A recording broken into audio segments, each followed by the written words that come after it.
Assalamualaikum warahmatullahi wabarakatuh. Selamat pagi semuanya. Kami dari kelompok 8 akan mempresentasikan materi dengan judul Depreciation, Impairments, and Depletion. Perkenalkan, nama saya Aulia Syauki. Nama saya Nisa Febrianti. Nama saya Nesa Sokarmilasa. Oke, pada hari ini kita akan membahas materi bagaimana perusahaan mengalokasikan biaya asetnya selama masa manfaat, serta bagaimana perlakuan akuntansi dilakukan ketika nilai aset mengalami penurunan. Konsep ini penting karena berpengaruh langsung terhadap laporan keuangan, khususnya dalam menentukan nilai aset dan laba perusahaan. Oke, next.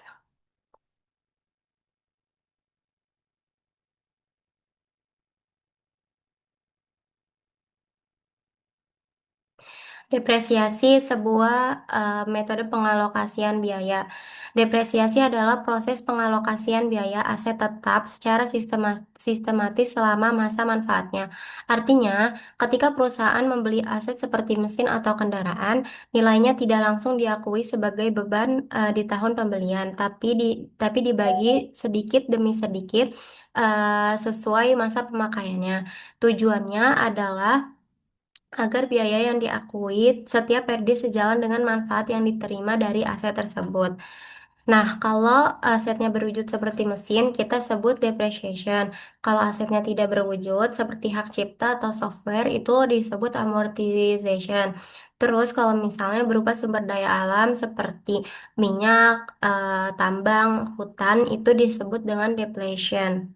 Next. Faktor-faktor yang terlibat dalam proses depresiasi.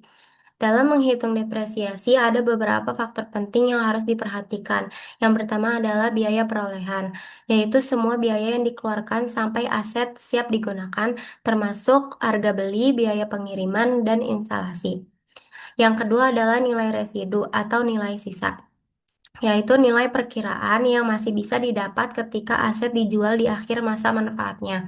Dari dua komponen ini kita dapat ini dapat disebut dengan dasar depresiasi eh, atau depreciation base, yaitu biaya perolehan dikurang sama nilai residu. Jumlah inilah yang nantinya akan dialokasikan selama masa manfaat aset. Next. Kemudian ada estimasi umur manfaat. Hal penting berikutnya adalah umur manfaat aset. Umur manfaat bukan sekadar berapa lama aset bisa dipakai secara fisik, tapi berapa lama aset masih bisa memberikan manfaat ekonomi bagi perusahaan. Misalnya mesin yang masih berfungsi tapi sudah tidak efisien karena ada mesin baru yang lebih cepat. Jadi umur manfaat dipengaruhi dua hal.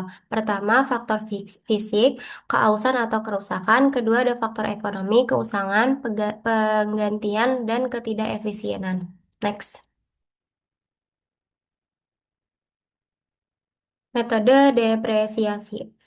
Metode depresiasi digunakan agar pengalokasian biaya dilakukan secara sistematis dan rasional. Secara umum, ada tiga metode yang paling sering digunakan perusahaan, yaitu pertama metode aktivitas atau unit produksi, yaitu beban depresiasi didasarkan pada tingkat pemakaian aset, misalnya jam kerja mesin atau unit produksi. Kedua, ada metode garis lurus atau straight line, itu membagi biaya secara rata di setiap periode. Dan terakhir itu ada metode percepatan atau accelerated, yaitu beban depresiasi lebih besar di tahun-tahun awal lalu menurun seiring berjalannya waktu. Tujuan dari berbagai metode ini adalah agar beban yang dicatat sesuai dengan pola manfaat aset tersebut bagi perusahaan. Next.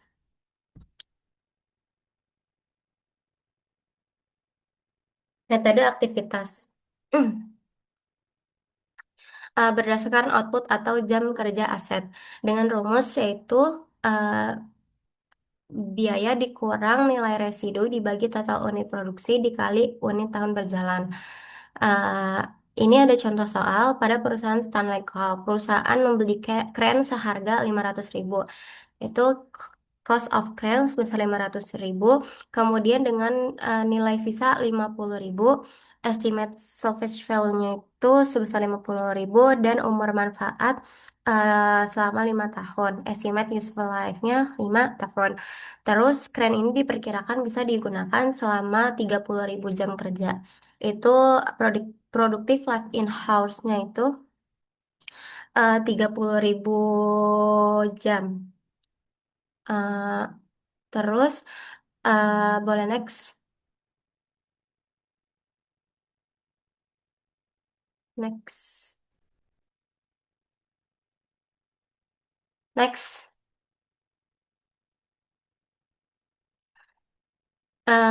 Metode aktivitas ini ilustrasi apabila Stanley menggunakan kren tersebut selama 4.000 jam pada tahun pertama, maka beban depresiasinya adalah, kita tulis dulu rumusnya tadi, cost dikurang residual value dikali hours this year dibagi total estimate hours untuk dapat depreciation chart.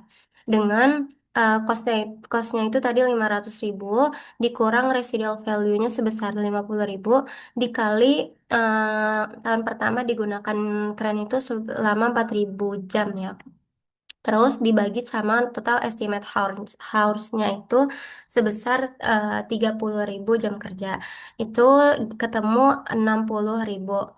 Nah, artinya di tahun pertama beban depresiasi yang dicatat oleh Stanley Cole adalah sebesar 60.000. Next.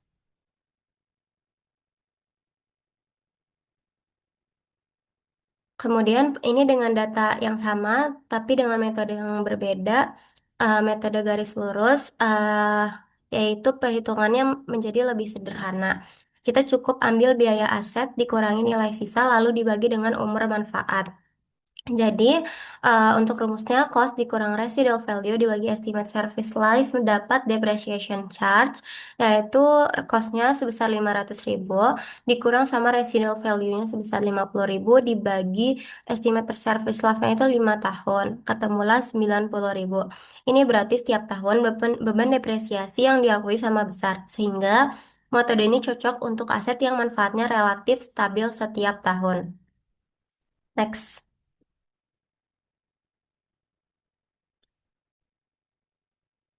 Kemudian pada metode beban menurun ini, Bentar, stop dulu pakai metode beban menurun di sini pakai data yang sama, eh, cuman di sini bedanya itu pakai angka tahun yang menurun. Setiap pecahan menggunakan jumlah tahun sebagai penyebutnya. Itu kan 5 tahun, berarti menurun terus selama 5 tahun, yaitu 5, 4, 3, 2, 1, kemudian dijumlahin. Nah, kemudian pembilang adalah jumlah tahun perkiraan sisa umur pada awal tahun. Nah, kalau misal selain pakai ditambahin kayak gitu, ada rumusnya untuk nyari nanti untuk pembilang dari jumlah tahun. Yaitu rumusnya N dikali N plus 1 dibagi 2. Sama dengan N-nya itu 5 tahun kan, dikali sama 5 ditambah 1 dibagi 2. Itu sama dengan 15. Next.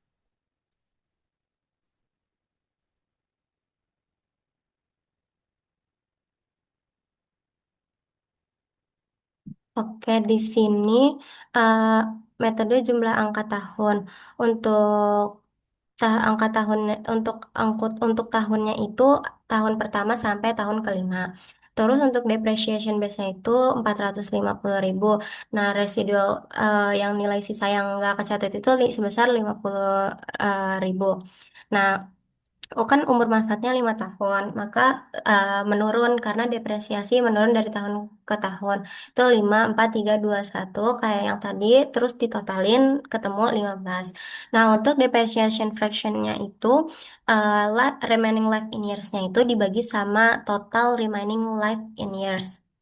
Nah, kemudian pokoknya harus 15 per 15 itu satu. Terus untuk mencari depreciation expense-nya itu 5 per 15 ini depreciation fraction-nya itu dikali sama depreciation base ketemulah depreciation expense sebesar 150.000. Nah, untuk book value end of year itu eh, kan tadi eh, ada nilai sisa sebesar 50.000. Nah, depreciation base-nya itu ditambahin dulu 450.000 itu ditambah sama nilai sisa 50.000 itu 500.000 baru dikurang sama depreciation expense sebesar 150.000 ketemulah book value end of year sebesar 350.000. Nah, itu untuk ke bawahnya itu sama rumusnya sama kayak yang di tahun satu. Oke, next. Terus untuk metode beban menurun uh, itu satu menggunakan tarif depresiasi tetap. Tadi kan kita lihat ya kalau misalnya tarif depresiasinya itu dari tahun pertama sampai ke akhir itu sama, yang merupakan kelipatan dari metode garis lurus. Terus kemudian tidak mengurangi nilai sisa dalam menghitung dasar depresiasi. Jadi nilai sisanya itu nggak berkurang, tetap sesuai yaitu sebesar 50.000. Beban depresiasi lebih besar di awal masa manfaat dan menurun setiap tahun karena ini kayak apa namanya penyusutan, maka nilai awalnya itu yang tadinya besar disusut terus, maka berkurang akhirnya setiap tahun pasti menurun. Oke, next.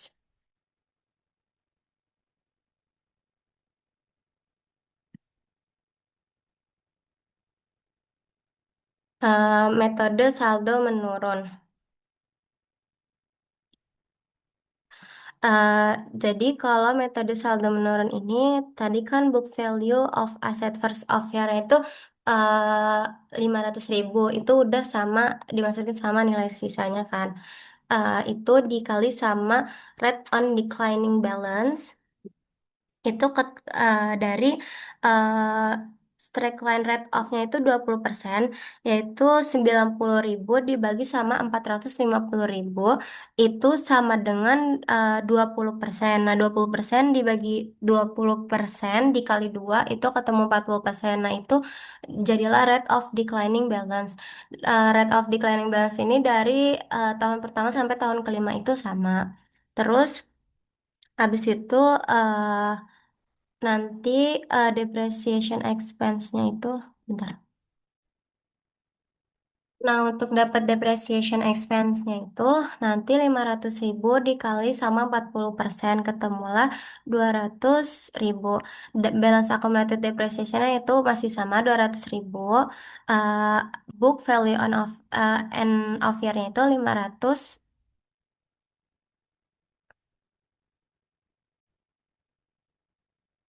Book value end of year-nya itu 500 dikurang sama 200 the balance accumulated depreciation 200 ketemulah 300. Nah, nanti untuk yang tahun kedua itu uh, 500 dikurangin sama balance accumulated depreciation jadinya 300. 300 dikali 40% ketemu 120.000. Nanti 120.000 ini ditambah sama 200.000 ketemu balance accumulated depreciation untuk di tahun kedua.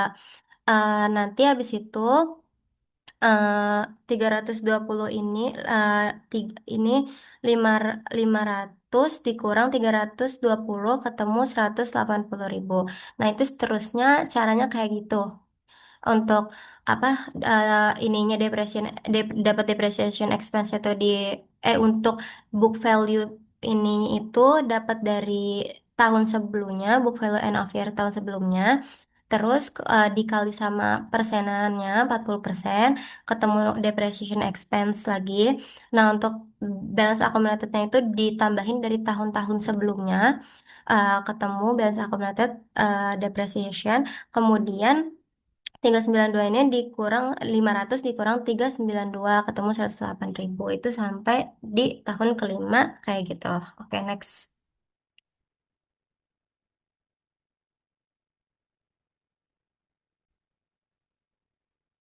Isu lain dalam depresiasi, dalam standar IFRS ada konsep yang disebut komponen depreciation.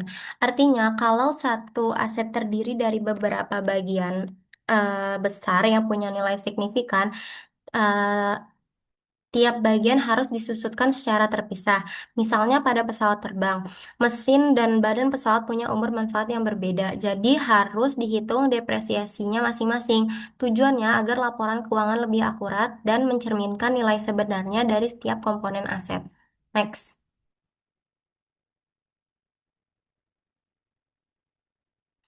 Depresiasi komponen aset ini ada contoh, yaitu perusahaan Eurasia Airlines membeli pesawat sebesar 100 juta pada 1 Januari 2020. Pesawat tersebut memiliki umur manfaat 20 tahun dan nilai sisa 0. Eurasia ini menggunakan metode depresiasi garis lurus untuk semua pesawatnya. Eurasia mengidentifikasi komponen jumlah dan umur manfaat sebagai berikut. Komponen ada airframe, engine komponen, dan other komponen. Itu komponen amount-nya untuk masing-masing. Untuk airframe 60 juta, engine 32 juta, other itu 8 juta. Oh, dan untuk komponen useful life-nya itu beda-beda tahunnya. Yang pertama ada 20 tahun, kedua ada 8 tahun, ketiga ada 5 tahun. Oke, next.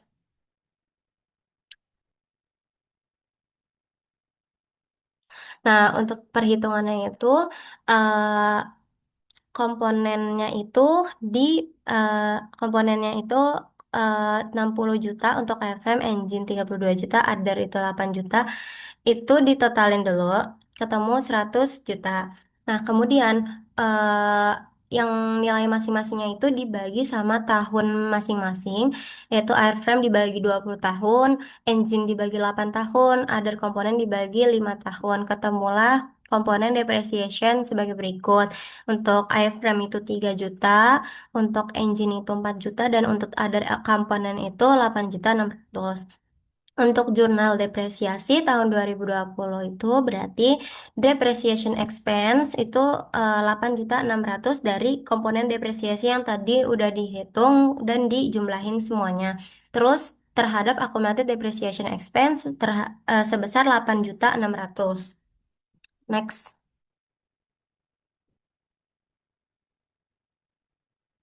Nah, pada laporan posisi keuangan akhir tahun 2020, berarti Eurasia itu harus ngurangin yang tadi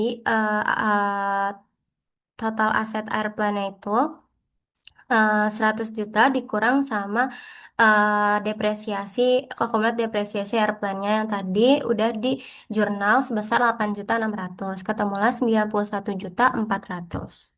Next.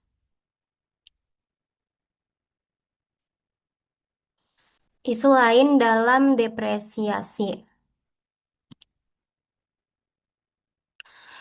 Terkadang perusahaan membeli aset di tengah tahun, sehingga aset itu tidak digunakan selama 1 tahun penuh.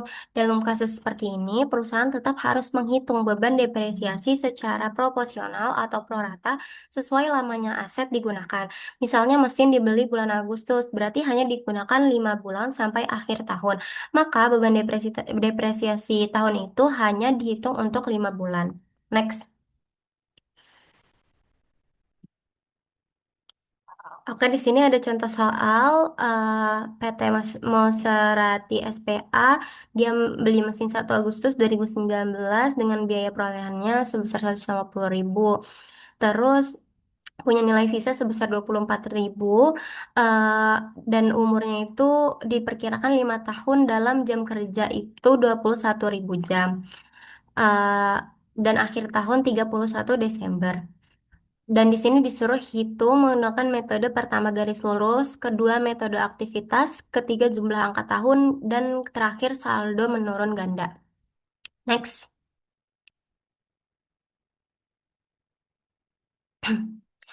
Oke, jadi pada metode garis lurus ini menghitung beban depresiasi aset tetap. Metode ini merupakan cara paling sederhana karena membagi beban depresiasi secara merata selama umur manfaat aset. Jadi setiap tahun jumlah beban depresiasinya itu sama besar, kecuali kalau ada penyesuaian seperti pembelian di tengah tahun.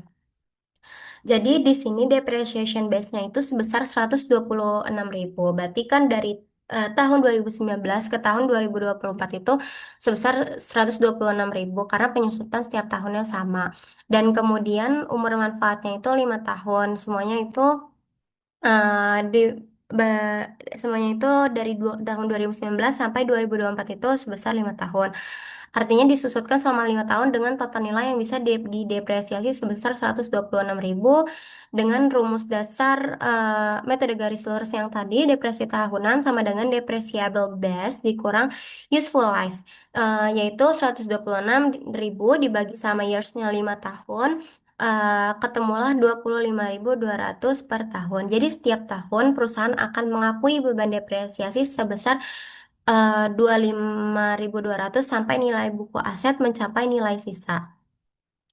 Terus kalau misalnya aset tidak digunakan selama 1 tahun penuh di tahun pertama atau terakhir, misalnya karena baru dibeli di pertengahan tahun, kalau begitu beban depresiasi dihitung secara profesional atau prorata sesuai dengan bulan aset digunakan.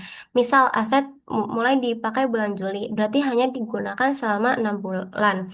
Depresiasinya berarti 25.200 dikali 6 per 12 sama dengan 12.600 untuk tahun pertama. eh, di tabel kolom partial year menunjukkan kalau perhitungan bisa disesuaikan seperti itu, tapi datanya belum diisi karena tergantung kapan aset digunakan. Untuk jurnalnya itu setelah nilai depresiasi tahunan didapat, perusahaan mencatat jurnal depreciation expense sebesar 8.600.000 terhadap accumulated depreciation sebesar 8.600.000. Nilai 8.600.000 ini kemungkinan adalah total depresiasi dari seluruh aset yang disusutkan di tahun 2019, bukan hanya dari satu aset, 126.000. Jadi nilainya disesuaikan dengan data perusahaan. Oke, next.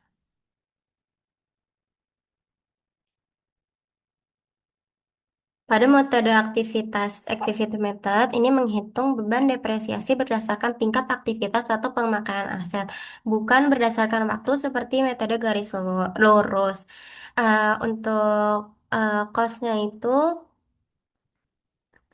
biaya perolehan 150.000, nilai residunya itu 24.000, total jam estimasi selama masa manfaatnya itu 21.000 per jam. Total jam digunakan tahun 2019 itu 800 jam. Tahun fiskal berakhirnya 31 Desember 2019. Langkah perhitungan itu hitung total penyusutan yang bisa dialokasikan. Berarti 150 dikurang 24.000 sama dengan 126.000 itu kan. Kemudian hitung tarif per jam penggunaan 126.000 dibagi sama 21.000 ketemulah 6.000 per jam. Untuk hitung beban penyusutan tahun 2019 karena digunakan 800 jam di tahun itu, maka 800 jam dikali 6 sama dengan 4.800.000. Nah, habis itu eh, jurnal itu untuk di tahun maka jurnalnya itu depreciation expense terhadap accumulated depreciation. Ka- Kalau misal di tahun berikutnya itu mesin digunakan lebih lama, maka nantinya bak nantinya bakal eh, nantinya itu dia tuh bakal mendekati nilai total bisa kayak itu dia bisa lebih dari 126.000 itu. Nah, itu bisa disesuaikan sedikit. Nah, untuk di sini itu di jurnalnya itu harusnya 4.800.000 ya. Depreciation expense sebesar 4.800.000, accumulated depreciation-nya sebesar 4.800.000. Kayak gitu, tapi ini mungkin dari total seluruh partial year sama current year expense dan accumulated depreciation. Next.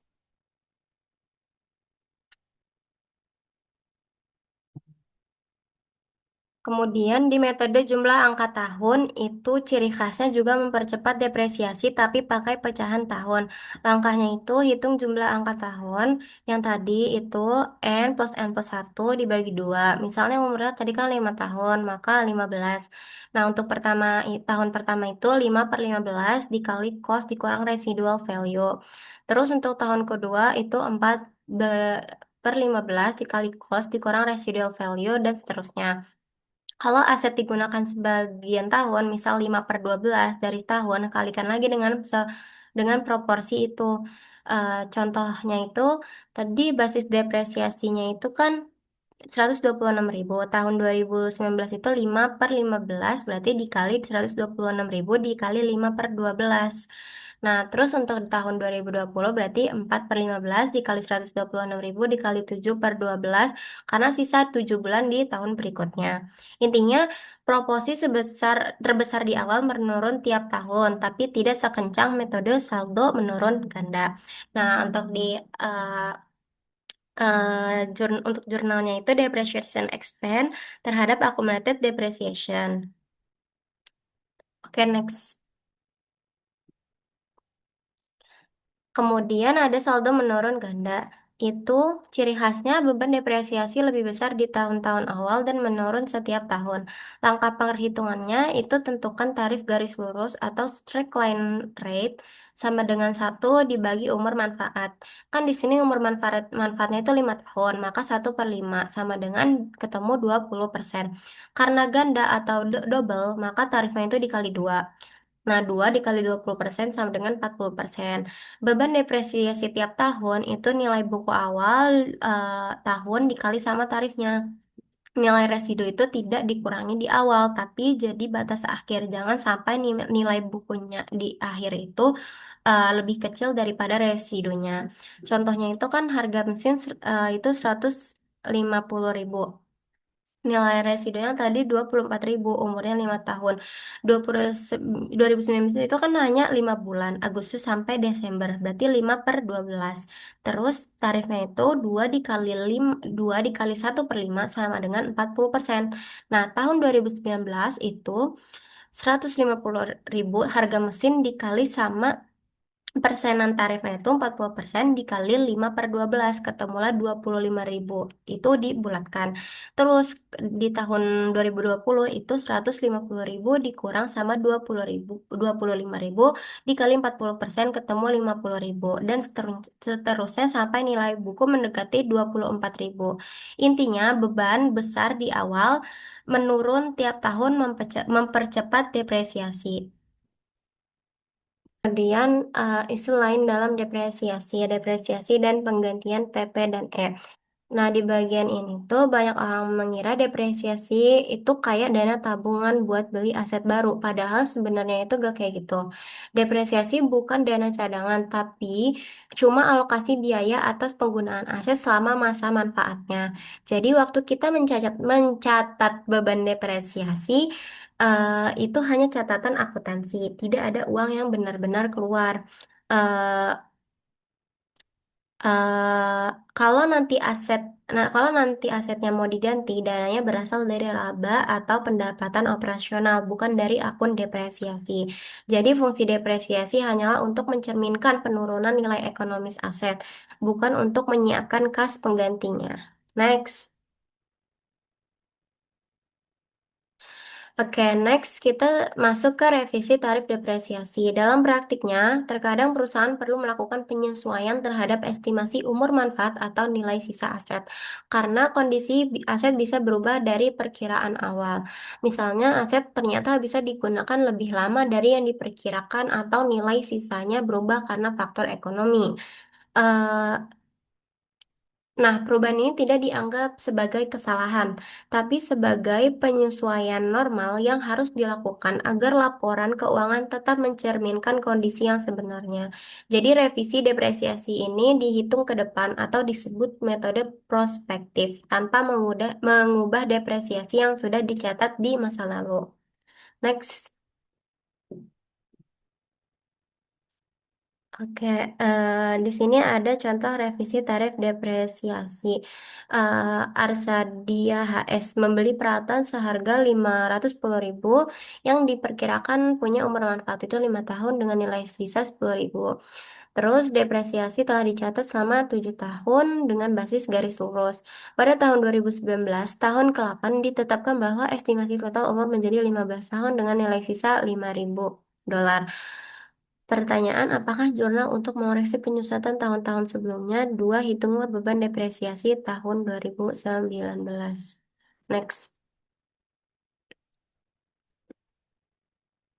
Oke. Jadi di sini hmm, Harga perolehan asetnya itu tadi 510.000 dolar. Terus nilai sisanya itu, sebentar.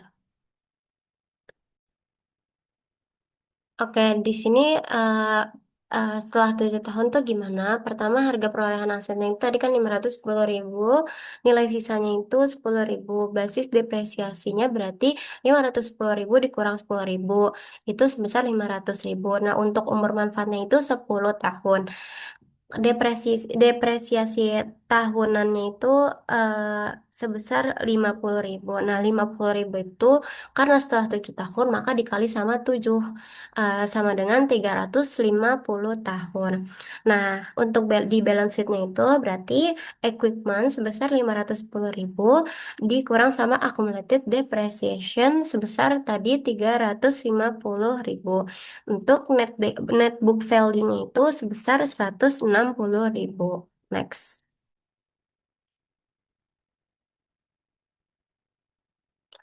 Nah, untuk revisi tarif depresiasi nilai buku bersihnya itu kan tadi 160.000. Nah, nilai sisanya 50.000. Basis depresiasi itu 160.000 dikurang 5.000, 150.000. Nah, sisa umur manfaatnya itu kan berarti jadi 8 tahun. Nah, depresiasi tahunnya itu 19.372 dan di jurnal tahun 2019 berarti depreciation expense sebesar 19.375 terhadap accumulated depreciation sebesar 19.375. Next. Pengakuan penurunan nilai. Nah, penurunan nilai terjadi ketika nilai tercatat suatu aset lebih tinggi daripada jumlah yang dapat dipulihkan. Artinya, aset itu sudah tidak bisa memberikan manfaat ekonomi sebesar nilai yang tertera di laporan keuangan. Setiap akhir periode, perusahaan harus menilai apakah ada indikasi penurunan nilai. Indikasinya bisa berupa penurunan harga pasar aset, kerusakan fisik, perubahan lingkungan bisnis, atau kinerja aset yang menurun. Kalau memang ada tanda-tanda tersebut, perusahaan perlu melakukan uji penurunan nilai untuk memastikan apakah nilai buku aset perlu disesuaikan. Next. Nah, jika terdapat indikasi penurunan nilai, maka perlu dilakukan uji atas nilai penurunan, yaitu pertama carrying amount, kemudian eh, identifikasi indikasi penurunan nilai, kemudian kedua hitung nilai tercatat carrying amount aset di laporan keuangan. Ketiga, tentukan jumlah yang dapat dipulihkan recoverable amount, yaitu nilai tertinggi antara nilai wajar dikurangi biaya untuk menjual fair value less cost to sell, dan nilai pakai value in use. Keempat, bandingkan kedua nilai itu. Kalau nilai tercatatnya lebih tinggi dari jumlah yang dapat dipulihkan, maka selisihnya diakui sebagai rugi penurunan. Oke, next. Di sini ada contoh kasus Cruise SA melakukan uji penurunan nilai untuk peralatannya. Nilai tercatat peralatannya itu adalah sebesar 200.000. Nilai wajar biaya penjualan adalah 180.000. Dan nilai pakainya adalah sebesar sebesar 205.000. Dari dua nilai itu yang lebih tinggi adalah dua nilai pakainya, yaitu 205.000. Nah, karena nilai pakai kita ngambilnya itu yang lebih tinggi antara fair value less cost to sell dan value in use untuk menentukan jumlah yang dapat dipulihkan atau recoverable amount. Jadi kita pilih yang 205.000, maka jumlah yang dapat dipulihkan adalah 205.000. Selanjutnya kita bandingkan dengan nilai tercatatnya, yaitu 200.000. Karena nilai tercatatnya ternyata lebih kecil dari nilai yang dapat dipulihkan, berarti tidak ada penurunan nilai atau tidak ada impairment loss yang harus diakui. Artinya aset ini masih bisa memberikan manfaat ekonomi sesuai atau bahkan lebih tinggi dari nilai bukunya. Jadi laporan keuangan tetap menampilkan nilai buku sebesar 200.000 tanpa perlu penyesuaian atau jumlah tambahan. Jadi kalau ke recoverable amount lebih tinggi daripada carrying amount, berarti aset masih layak dan tidak mengalami penurunan nilai. Tapi kalau kebalikannya, baru kita akui sebagai impairment loss. Itu sebabnya pengujian ini penting dilakukan secara berkala supaya nilai aset yang disajikan tetap mencerminkan kondisi sebenarnya. Oke, next.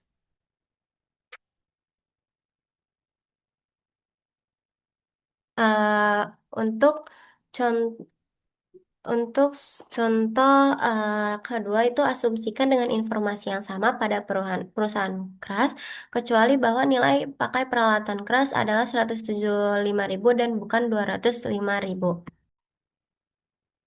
Nah, maka dari dua nilai itu yang lebih tinggi itu kan berarti 180.000. Berarti perusahaan mengalami rugi penurunan nilai sebesar 20.000. Setelah penyesuaian, nilai buku aset turun menjadi 180.000. Jumlah jurnalnya adalah berarti debit loss on impairment sebesar 20.000, di kredit accumulated depreciation equipment sebesar 20.000.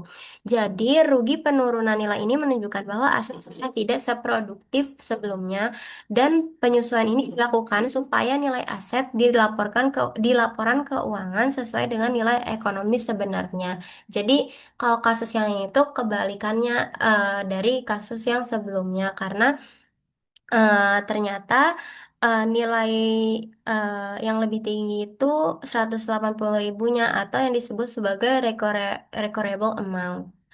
Eh, kayak gitu. Oke, next.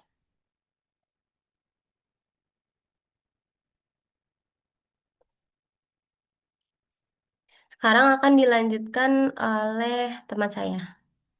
Selanjutnya ada pengertian penurunan nilai, eh, yaitu atau impairment eh, terjadi ketika nilai catat aset lebih tinggi dari jumlah yang dapat dipulihkan atau recoverable amount. Dengan kata lain, aset tidak dapat memberikan manfaat ekonomi sebesar nilai bukunya. Tujuan pengujian penurunan nilai memastikan aset dilaporkan sesuai nilai yang benar, bukan terlalu tinggi over atau overstate. Uh, jadi penurunan nilai ini terjadi ketika nilai tercatat itu dari suatu aset lebih tinggi dibandingkan jumlah terpulihkannya. Artinya aset tersebut tidak lagi memberikan manfaat ekonomi sebesar yang diharapkan, baik melalui penggunaannya maupun melalui penjualannya. Perusahaan wajib melakukan pengujian penurunan nilai atau impairment test ketika terdapat indikasi bahwa aset mungkin telah menurun nilainya. Next.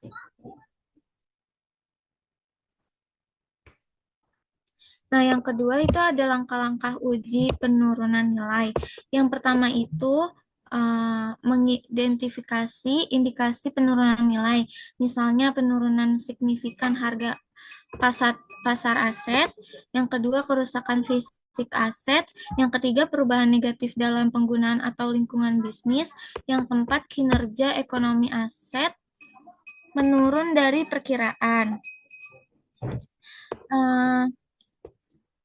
Perusahaan biasanya menilai apakah ada tanda-tanda aset mengalami penurunan kemampuan menghasilkan arus kas. Yang kedua itu hitung nilai tercatat atau carrying amount aset di dalam laporan keuangan. Nah, itu biasanya ada nilai wajar sama nilai pakai atau value in use.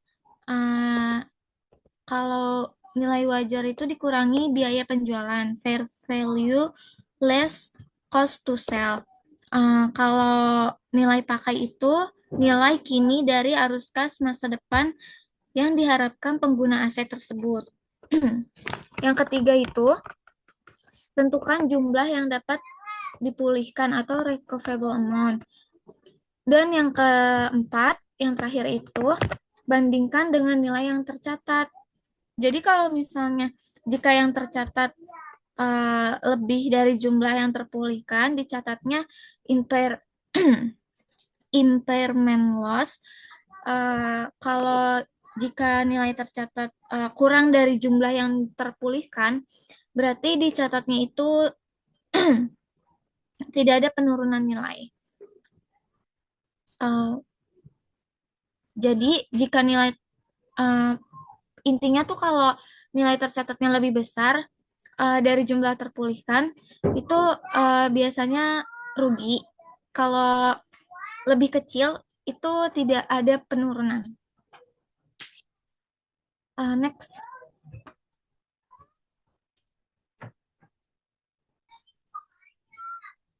Lalu ini ada contoh kasus pada tanggal 31 Desember 2020, Hanoi Ltd memiliki peralatan dengan biaya perolehan sebesar 26 juta dan akumulasi depresiasi sebesar 12 juta. Peralatan tersebut memiliki total umur manfaat selama 4 tahun dengan nilai sisa 2 juta. Informasi berikut ini berkaitan dengan peralatan. Yang pertama itu, nilai tercatat peralatan pada tanggal 31 Desember 2020 adalah 14 juta. Yang kedua, Hanoi menggunakan depresiasi garis lurus. Depresiasi peralatan untuk tahun 2020 adalah 6 juta. Dari 26 dikurang 2 juta dibagi 4 dan telah dicatat. Yang ketiga, Hanoi menetapkan bahwa jumlah terpulihkan untuk aset ini pada tanggal 31 Desember 2020 adalah 11 juta. Dan yang terakhir, keempat, sisa umur manfaat peralatan setelah 31 Desember 2020 adalah 2 tahun. Next.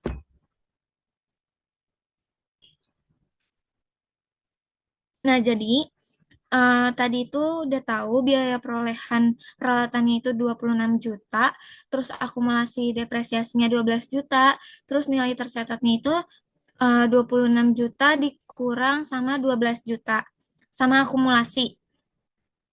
Jadinya 14 juta, jumlah terpulihkannya 11 juta, rugi penurunan nilainya 3 juta. Berarti jurnalnya itu loss on impairment sama di kreditnya itu accumulate depreciation equipment sebesar 3 juta karena rugi penurunan nilainya itu 3 juta.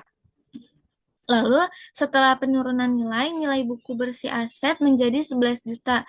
Jika umur manfaat tidak berubah atau misal 2 tahun tersisa, maka depresiasi berikutnya dihitung atas nilai baru atau yaitu 11 juta dibagi sama 2 tahun tersisa, yaitu 5 juta 500 per tahun. Next.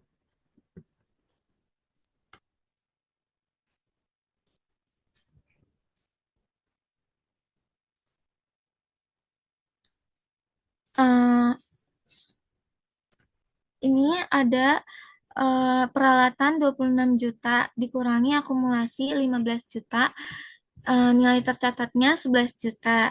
Nah, ini Hanai Ltd menetapkan bahwa total umur manfaat peralatan tidak berubah atau sisa umur manfaat masih 2 tahun. Namun, perkiraan nilai sisa peralatan saat ini adalah 0. Hanoi tetap terus menggunakan metode garis lurus dan membuat jurnal berikut ini untuk mencatat depresiasi tahun 2021. Jurnalnya itu depreciation expense pada accumulated depreciation equipment. Next.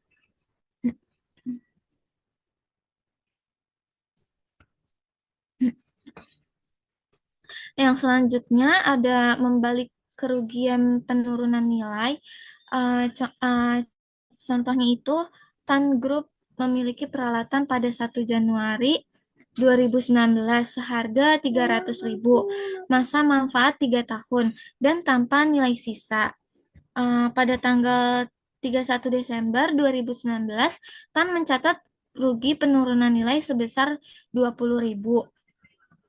Maka eh, jurnalnya itu kerugian penurunan nilai di debit sebesar 20.000, terus di kredit ada akumulasi penyusutan peralatan sebesar 20.000. Next.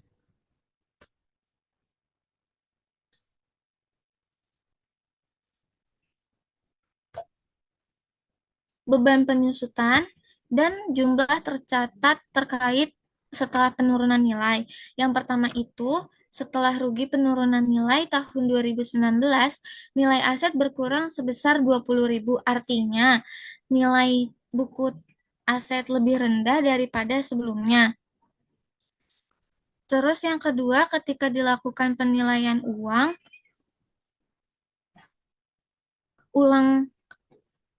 penilaian ulang tahun 2020, eh, tercatat nilai aset meningkat kembali.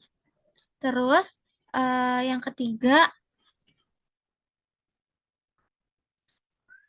yang ketiga tetapi kenaikannya hanya sebesar 6.000 dibanding nilai setelah penurunan.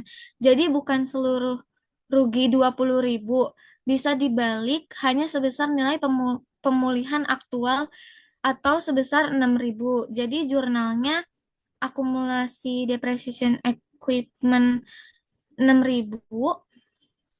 Terus debitnya recovery of impairment loss 6.000. Jadi jika kondisi ekonomi membaik dan nilai aset meningkat, maka kerugiannya sebelum dibalik, namun uh, pembalikannya tidak boleh melebihi nilai tercatat seandainya penurunan tidak pernah terjadi. Next.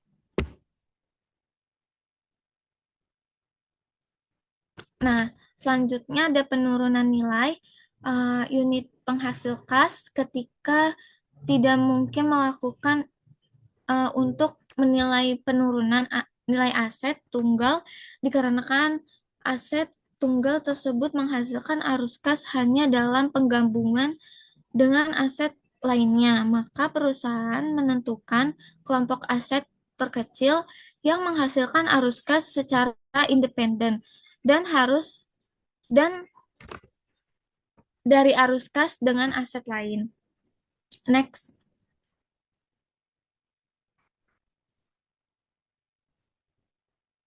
Belum. Jika aset tidak menghasilkan arus kas secara terpisah, misalnya mesin dalam satu lini produksi, maka perusahaan harus menilai kelompok aset terkecil yang dapat menghasilkan arus kas secara independen. Maka itu bisa disebut dengan unit penghasil kas. Selanjutnya.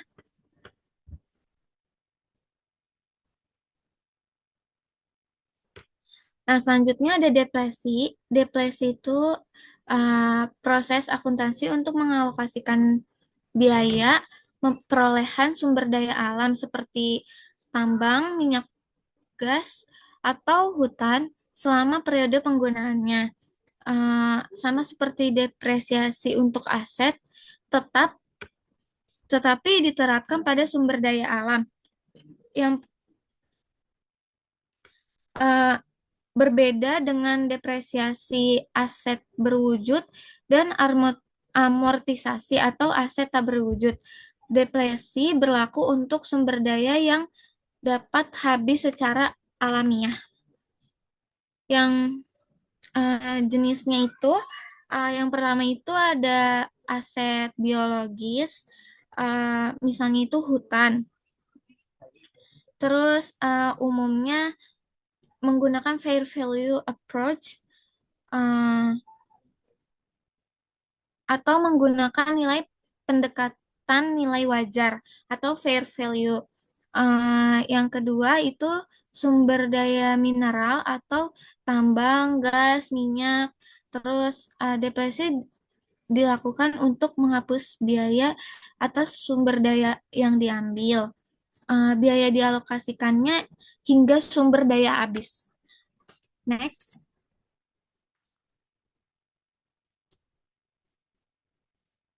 Nah, ini ada dalam menghitung basis biaya depresi itu ada tiga. Yang pertama itu biaya praeksplorasi, misalnya izin, survei, studi awal.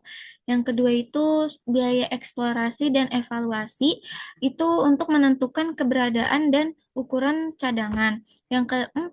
Yang ketiga, yang terakhir ada biaya pengembangan, biaya membukakan lahan, peralatan, dan fasilitas produksi. Next.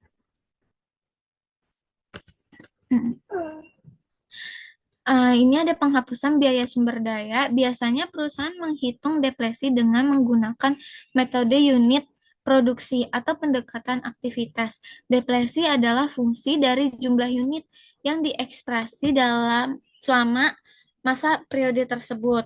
Nah, perhitungannya itu total cost dikurang residual value dibagi sama total estimated units available sama dengan depletion cost per unit. Nah, ada lagi unit extracted dikali cost per unit, yaitu hasilnya depreciation. Ini kalau dicari langsung depreciation-nya. Kalau dicari cost per unitnya berarti pakai yang atas. Next.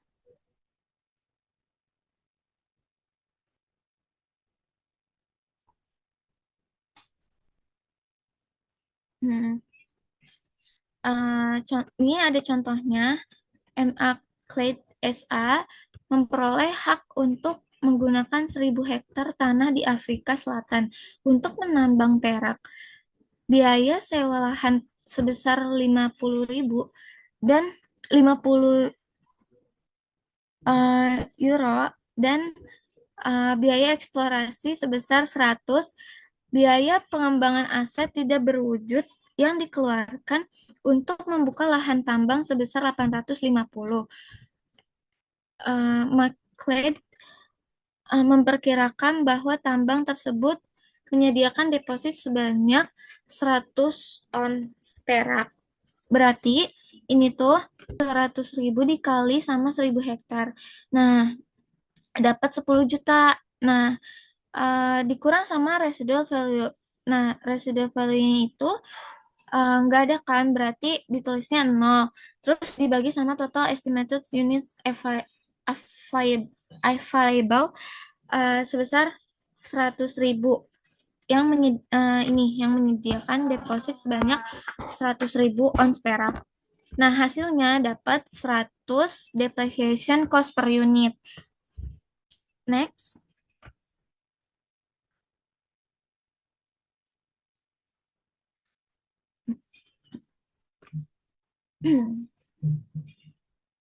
Nah, ini jika McLeod mengekstrasi perak sebanyak 25.000 ons pada tahun pertama, maka depresi untuk tahun tersebut sebesar 250, yaitu 25.000 ons dikali sama 10. Jurnalnya itu inventory di debit, kreditnya accumulated depreciation sebesar 250. Laporan posisi keuangannya itu silver mine at cost less accumulated depreciation. 1 juta dikurang sama 250 yaitu 750. Next.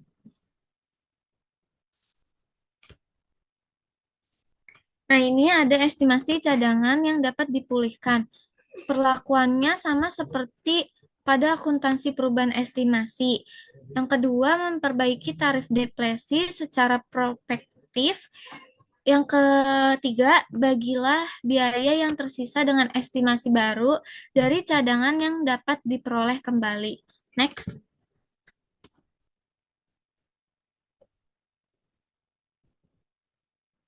Nah, ini ada dividen likuidasi, yaitu dividen yang jumlahnya lebih besar dari jumlah akumulasi laba bersih atau saldo laba. Contohnya itu Kalahan Mining memiliki saldo laba sebesar 1650.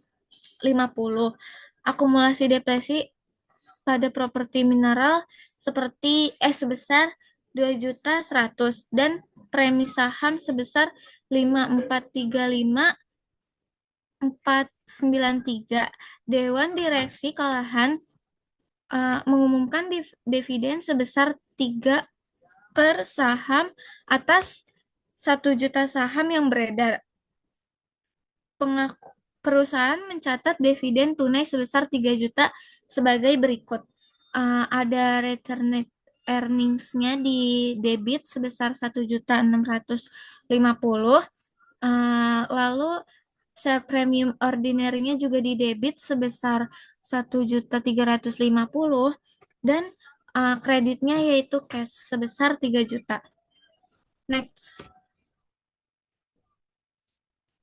Lalu penyajian laporan keuangannya hasil dari pengungkapan yang terjadi dengan pengeluaran eksplorasi dan evaluasi harus mencakup. Yang pertama itu kebijakan akuntansi untuk mengeluarkan eksplorasi dan evaluasi termasuk pengakuan aset. Yang kedua, jumlah aset, kewajiban, pendapatan, dan beban harus dan arus kas, operasi yang timbul dari eksplorasi dan evaluasi sumber daya mineral. Next. Nah, ini ada pengakuan revaluasi. Perusahaan dapat menilai aset berwujud yang berumur panjang setelah tanggal perolehan pada biaya atau nilai wajar. Contohnya itu Network Rail atau GBR memilih untuk menggunakan nilai wajar dalam menilai jaringan kereta apinya. Nah, yang pertama itu peningkatan aset berumur panjang sebesar 428.900 juta. Perubahan nilai wajar dicatat dengan menyesuaikan akun aset dan menetapkan keuntungan yang belum direalisasi atau unrealized gain. Yang ketiga, keuntungan yang belum direalisasi ini sering disebut sebagai surplus revaluasi. Next.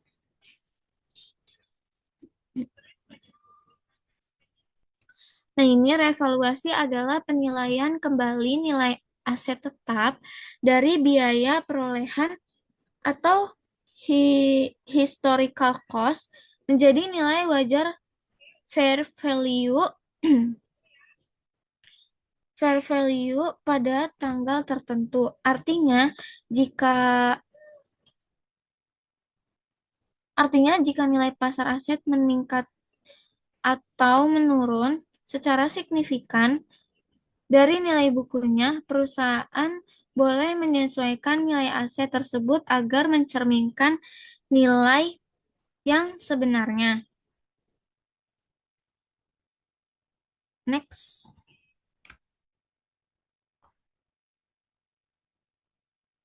Nah, ini ada revaluasi tanah.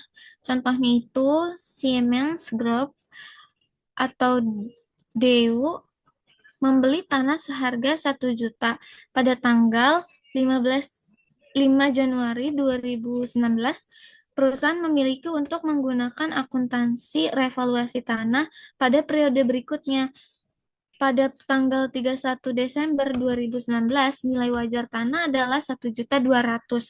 Jurnal untuk mencatat tanah pada nilai wajar sebagai berikut. Nah, ini tuh jadi si nilai wajar tanahnya kan 1.200.000. Terus si Simon ini membeli tanahnya 1 juta. Jadi dia tuh dapat untung sebesar 200. Nah, makanya di jurnalnya itu di debit land, di kreditnya unrealized gain on revaluation uh, strip land sebesar 200.000. Next.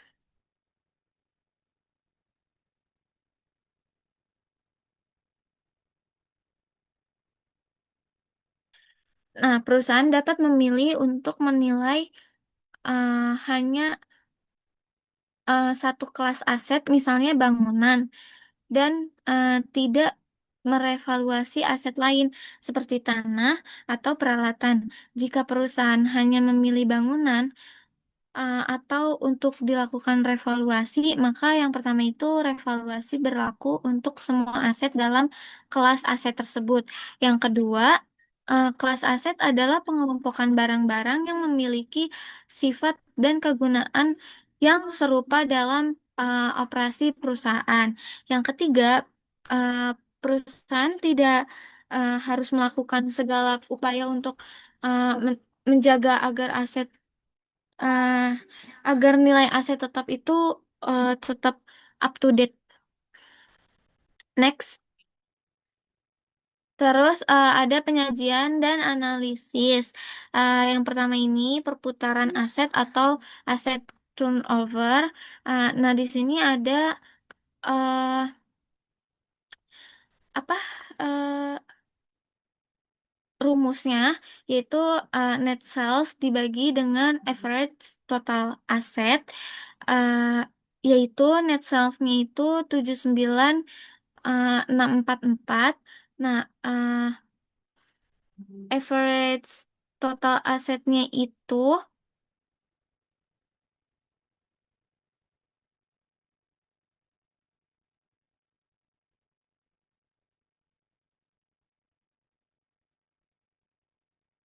average total asetnya itu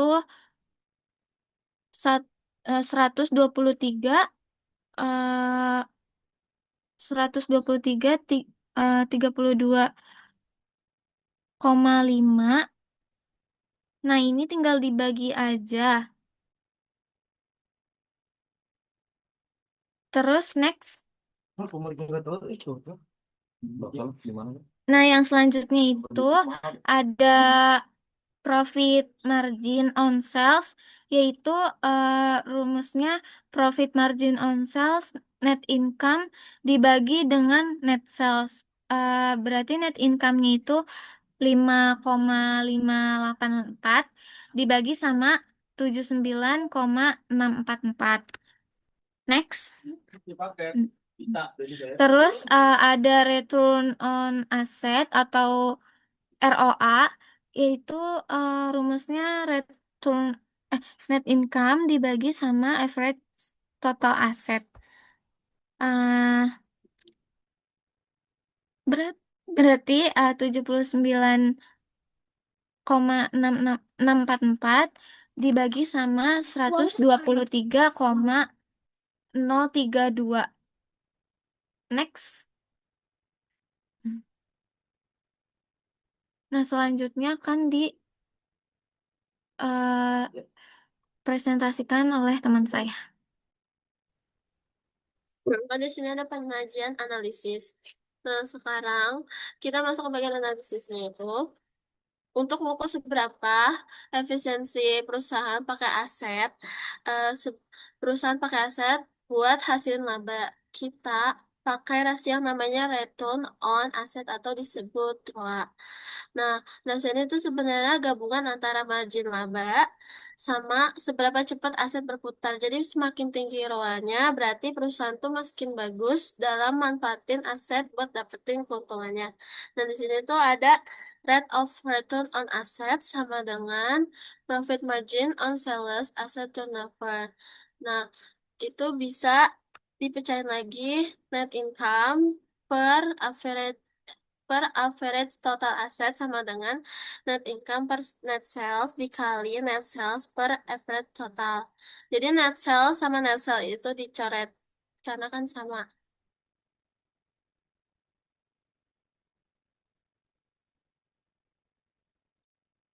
Nah, di sini juga ada penyajian analisis.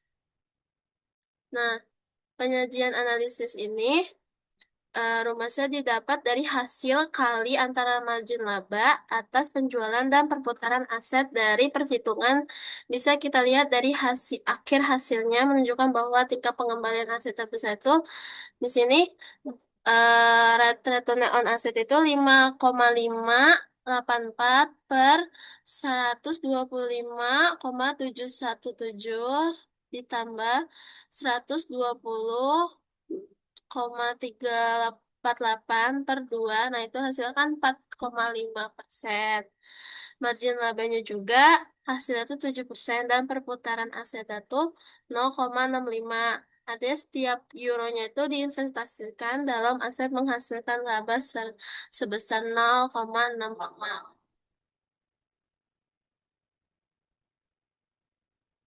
Di sini ada revaluation of property, plant, and equipment.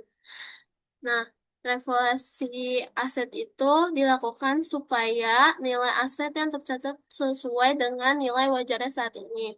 Biasanya tuh nilai aset naik dari harga perolehannya, maka akan muncul keuntungannya yang belum direalisasikan. Sedangkan kalau nilainya turun tuh bisa menimbulkan kerugian.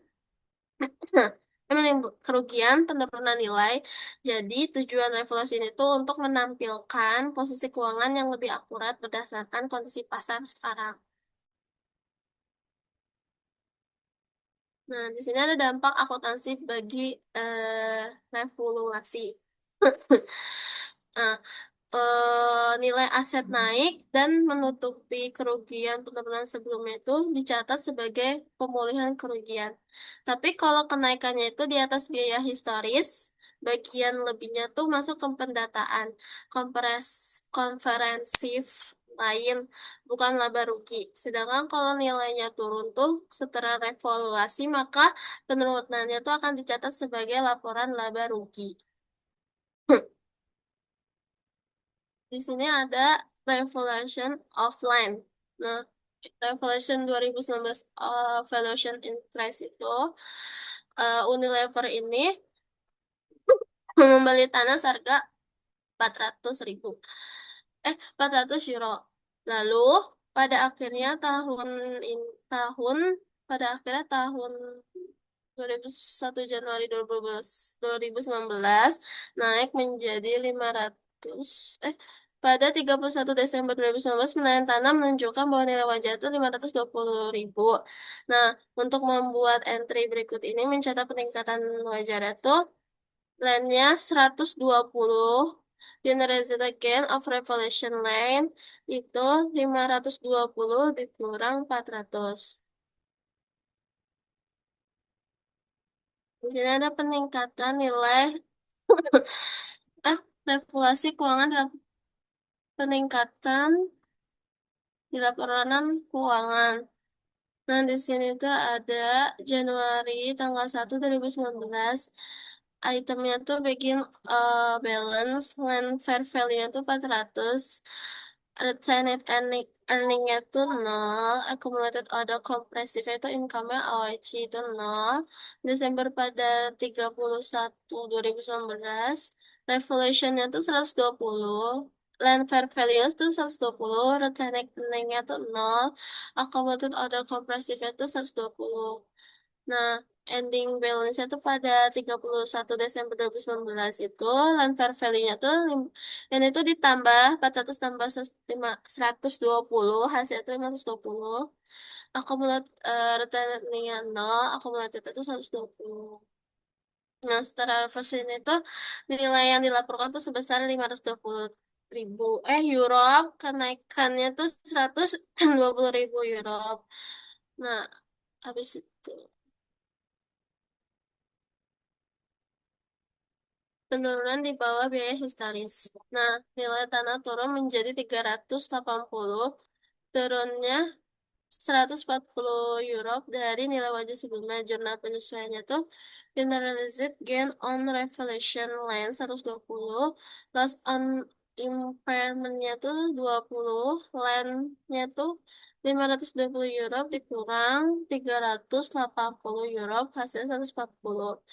Nah, 120-nya tuh menghapuskan keuntungan OCI, sedangkan sisanya 120 tuh diakui sebagai kerugian penurunan nilai di laba rugi.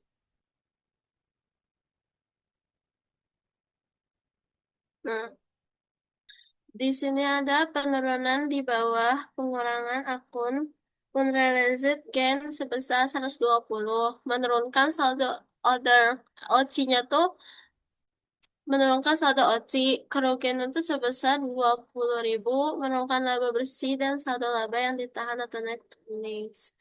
Nah, di sini ada Januari pada tanggal 1 2019, itemnya tuh beginning, balance, land fair value-nya, kan ini tuh udah disebut sebelumnya.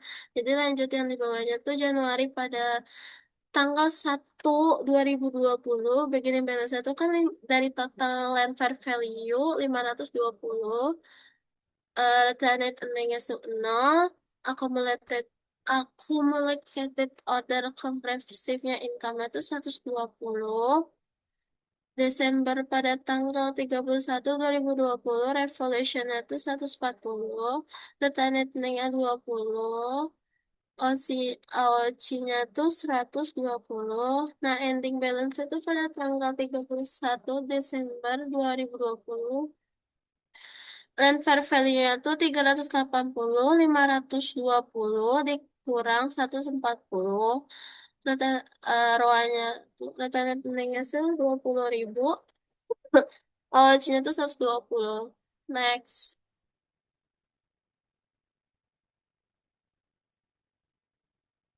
Bisa. Next. Nah, nilai tanah meningkat lagi menjadi 415. Kenaikannya itu 35.000. 20.000-nya tuh mengembalikan kerugian penurunan nilai sebelumnya. 15.000-nya tuh dicatat sebagai keuntungan belum direalisasi di OC. Di sini jurnal entry-nya tuh lainnya tuh 35.000, unrealized gain or revaluation-nya tuh 15.000, recovery-nya tuh of impairment loss itu 20.000. Next.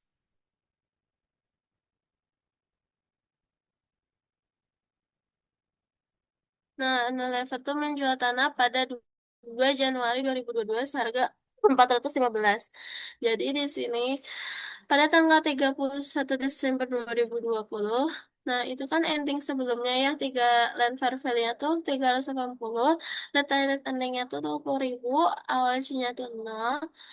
Pada tanggal 1 Januari 2021, beginning balance itu 380.000, retained earning-nya tuh 20, awalnya tuh 0. Desember, 31 Desember 2021, revolution-nya tuh 35.000, retained land fair value 35.000, retained earning-nya tuh 20 euro, awalnya tuh 15.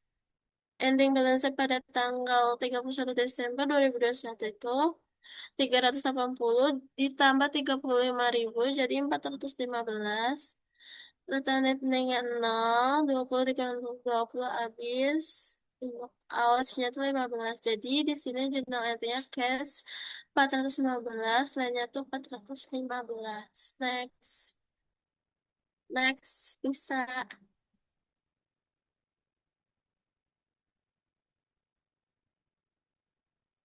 Di sini pemulihan kerugian impairment. Nah, habis aset dijual, perusahaan ini bisa memindahkan saldo revaluasinya dari OC ke retained earnings. Nah, di sini pada 31 Desember 2020 ending balance-nya kan 380, retained earning-nya 20, OC-nya tuh 0. Pada tanggal 1 Januari 2021 beginning beginning balance itu 380, retained earning-nya 20, OC-nya tuh 0. Pada tanggal 31 Desember 2021 ending balance itu 415, reteningnya 0, awalnya 0, accumulated, nah jurnal entry itu accumulated order compress hands fifth, income-nya tuh 15.000, retained tinggal 15.000. Next.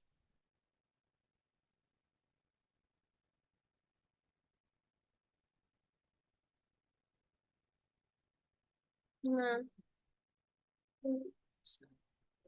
nah pemulihan impairment. Pada tahun 2020, pemindahan OC ke laba ditahan, tidak boleh meningkatkan laba bersih. Keuntungan dari revaluasi tetap bersifat tidak direalisasi selama aset belum terjual. Revaluasi hanya menyesuaikan nilai wajar aset dan ekuitas. Next.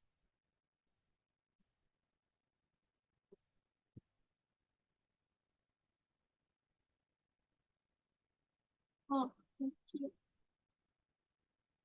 Hmm. Revaluasi aset tetap yang dapat disusutkan. Nokia membeli peralatan senilai 1 juta euro pada 2 Januari 2019 dengan umur 5 tahun tanpa residu. Depreciation expense-nya tuh depresi tahunnya tuh 1 juta 1 juta euro dibagi 5 tahun sama dengan 200 euro. Di sini jurnal entry-nya tuh description expense dua 200 euro.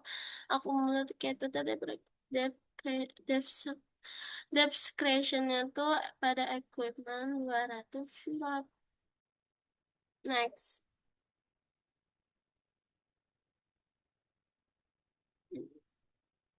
Bisa next.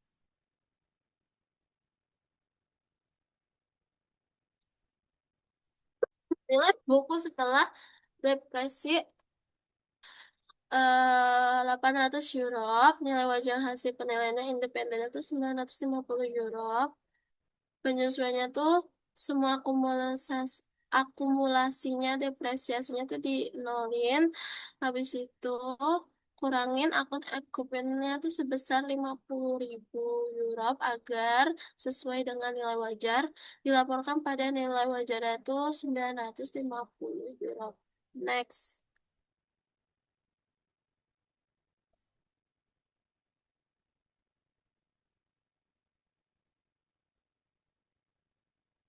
Setelah penyesuaian nilai buku peralatan Nokia itu menjadi 950, perusahaan itu melaporkan beban depresiasinya itu sebesar 200 euro dilaporkan pada laba rugi.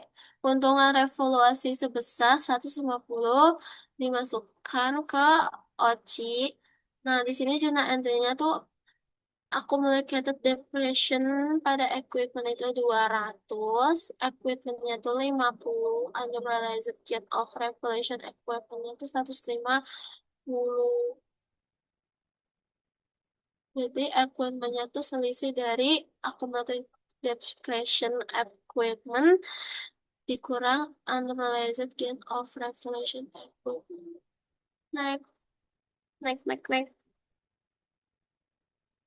Revolution pada tahun 2019 dampak revolusi terhadap beban penyusutan tahun. Nah, di sini tercatat di buku aset kini sebesar 950 euro.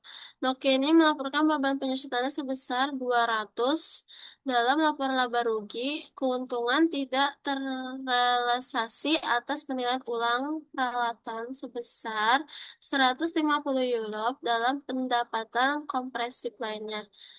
Kenaikan ini tuh tidak bisa menambah laba bersih, tapi meningkatkan ekuitas melalui akun ekuitas surplus revaluasi. Next.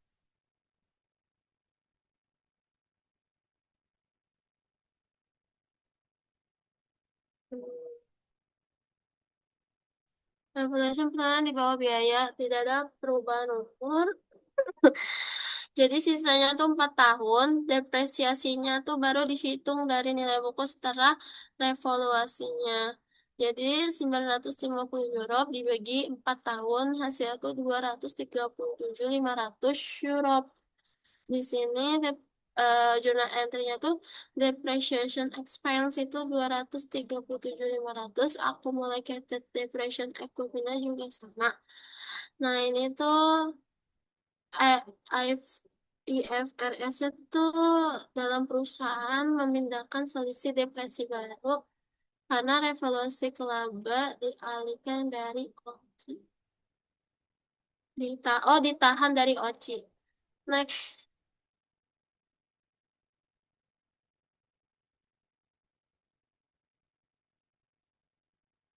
Penurunan di bawah biaya pada tahun 2020.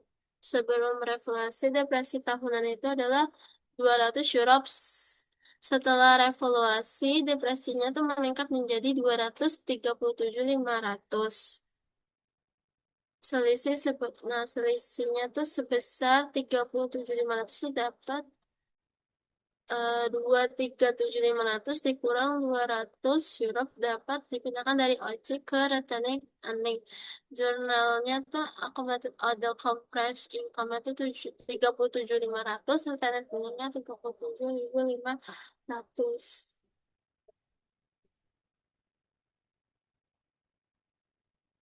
Next.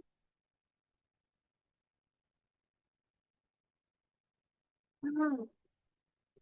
Nah, sebelum revolusi pada tahun 2020, Nokia ini memiliki jumlah-jumlah berikut nih. Peralatannya tuh, equipmentnya tuh 950, accumulated depression pada equipment tuh 237.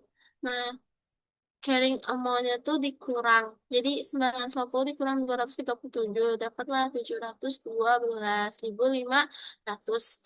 Accumulated other comprehensive income itu 112 dari 150 euro dikurang 37.500. Oke, dah. Next, Nisa.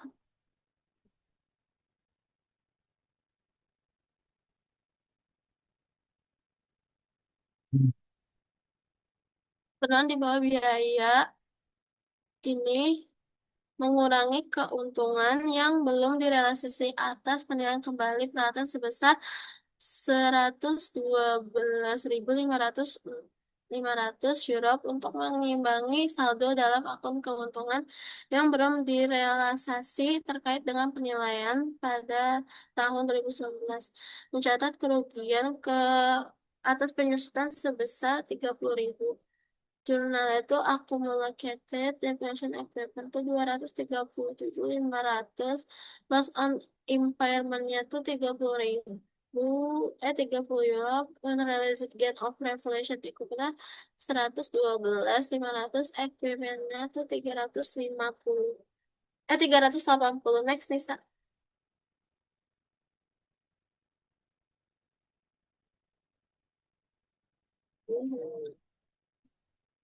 Nah, nilai buku peralatan saat ini 570 euro. Itu dapat dari equipment fair value. Nokia-nya melaporkan beban penyusutannya itu sebesar 237.500 dan kerugian penurunan nilai sebesar 30 euro. Dalam laporan laba rugi, Nokia melaporkan pengembalikan keuntungan yang belum direalisasi yang sebelumnya itu dicatat dengan mencatat transfer ke laba ditahan sebesar 37.500 dan entry keuntungannya tuh yang belum direalisasi atas penilaian ulang perbuatan sebesar 112.500. Next, Nisa.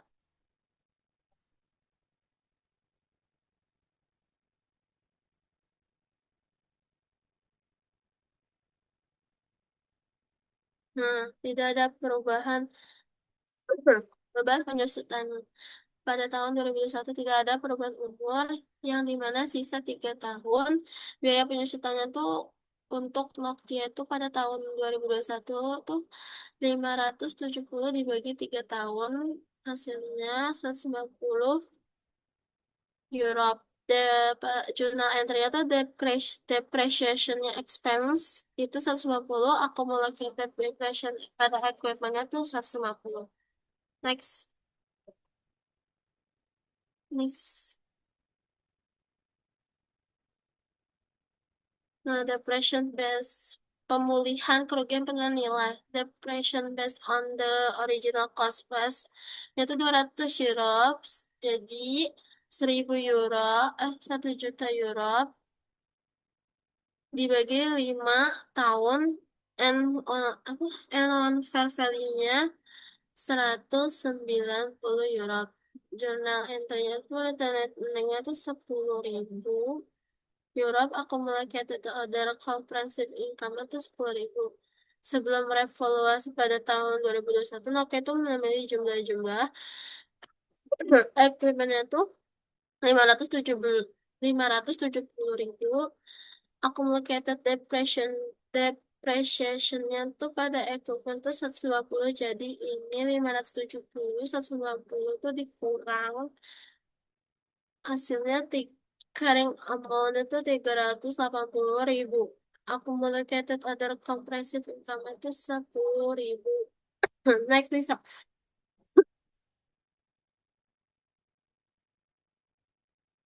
Revelation 2021 pemilihan nilai peralatan. Di sini berdasarkan penilaian baru, nilai wajar peralatan meningkatkan menjadi 450 ribu euro. 450 euro. Nah, di sini dicatat sebagai dicatat nolnya tuh nolkan semua nolkan akumulasi depresiasi 90 euro kurangi akun ekuitas sebesar 120 jadi 570 euro dikurang 450 euro. Dicatat keuntungan revaluasi sebesar 40 euro, akui pemulihan kerugian penurunan nilai sebesar 30 euro.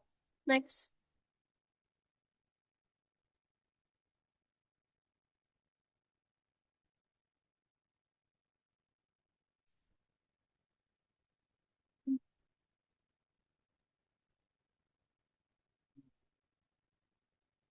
Nokia menentukan melalui penilaian bahwa peralatan tersebut kini memiliki nilai wajar sebesar 450 euro untuk melaporkan peralatan tersebut dengan nilai wajar accumulated. Nah, jurnal entry-nya tuh accumulated depression equipment itu 150, unrealized gain of on revelation equipment itu 40 ribu. Equipment itu 120, recovery of loss on impairment 30. Misal next.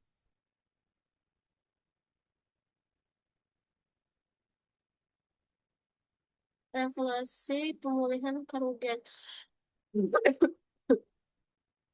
Pada tanggal 2 Januari 2022, Nokia menjual peralatan seharga 450.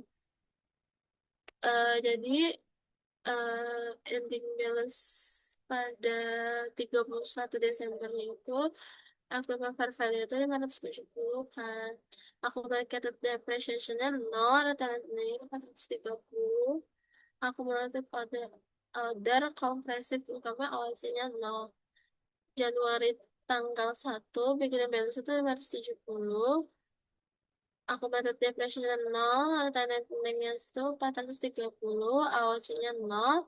31 Desember depreciation-nya itu equipment-nya fair value-nya nggak ada.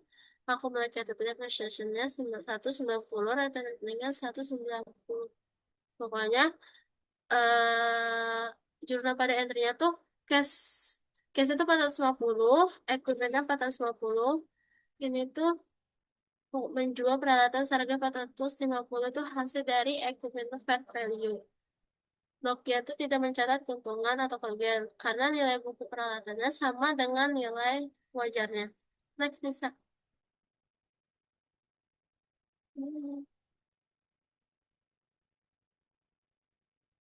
450. Nah, oke. Nah, Nokia. Jadi Nokia itu menjual peralatan dengan harga 450 ribu euro pada tanggal 2 Januari 2022 karena nilai jualnya sama dengan nilai wajarnya, maka perusahaan pun nggak mencatat untung atau rugi dari atas ini. Nokia memindahkan saldo dalam pendapatan kompresif lainnya yang terakumulasi ke laba ditahan accumulated-nya other comprehensive income tuh 50 euro, retained earnings-nya 50 euro meskipun nilai peralatan telah meningkatkan sebesar 50 euro. Perusahaan tidak mengakui keuntungan ini dalam laba bersih. Next. Aku bisa sih. Jadi kesimpulannya, dari seluruh materi ini kita bisa lihat kalau setiap aset punya siklus nilai sendiri, mulai dari perolehan, penggunaan, penurunan nilai, sampai akhirnya diganti atau habis masa manfaatnya. Depresiasi intinya mengalokasikan biaya aset tetap. Revisi menyesuaikan estimasi jika ada perubahan.